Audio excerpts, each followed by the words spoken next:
মহাকাশ। পৃথিবী থেকে যে দিকেই যাই না কেন আমরা পৌঁছাব সেই মহাকাশে। মহাকাশের আয়তন এতটাই বিশাল যা আমরা কল্পনাও করতে পারব না। অজস্র আকাশগঙ্গা, সোলার সিস্টেম, নক্ষত্র, গ্রহ, উপগ্রহ, গ্রহাণুপুঞ্জ, উল্কা, ধূমকেতু নিয়ে এই বিশাল মহাকাশ। আর এই হল আমাদের আকাশগঙ্গা, যাকে আমরা মিল্কিওয়ে গ্যালাক্সি বলে থাকি। অগণিত সোলার সিস্টেমের মধ্যে বিদ্যমান, তাদের মধ্যে একটি হল আমাদের সৌরজগৎ।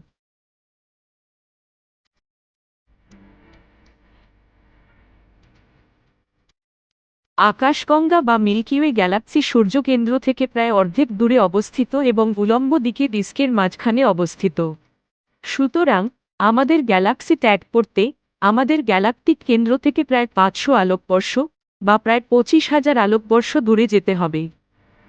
আমাদের সূর্য হল আমাদের সৌরজগতের কেন্দ্রে একটি 4.5 বিলিয়ন বছরের পুরনো হলুদ বামন নক্ষত্র, হাইড্রোজেন এবং হিলিয়ামের একটি উষ্ণ প্রদীপ্ত বল। এটি পৃথিবী থেকে প্রায় 93 মিলিয়ন মাইল, 150 মিলিয়ন কিলোমিটার দূরে এবং এটি আমাদের সৌরজগতের একমাত্র তারা। সূর্যের শক্তি ছাড়া জীবন যেমন আমরা জানি এটি আমাদের গৃহে থাকতে পারে না। সূর্য পৃথিবীর চেয়ে প্রায় 100 গুণ প্রশস্ত এবং বৃহত্তম গ্রহ বৃহস্পতির চেয়ে প্রায় 10 গুণ প্রশস্ত।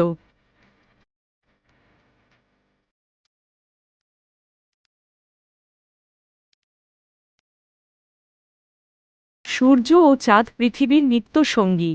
আমরা সূর্যের তাপ এবং আলোতে ঝাঁপিয়ে পড়ি। এটি পৃথিবীর শক্তি সরবরাহ করে এবং এটি ছাড়া জীবন থাকতে পারে না। অন্ধকার রাতে আলোর জন্য আমরা চাঁদের উপর নির্ভর করি। পৃথিবীর নিকটতম প্রতিবেশী চাঁদ মহাকাশে একমাত্র অন্য বস্তু যা মানুষ কখনো পা রেখেছে। এতক্ষণ দেখার জন্য অনেক ধন্যবাদ। আশা করি পরের প্রতিবেদনে পাশে থাকবেন।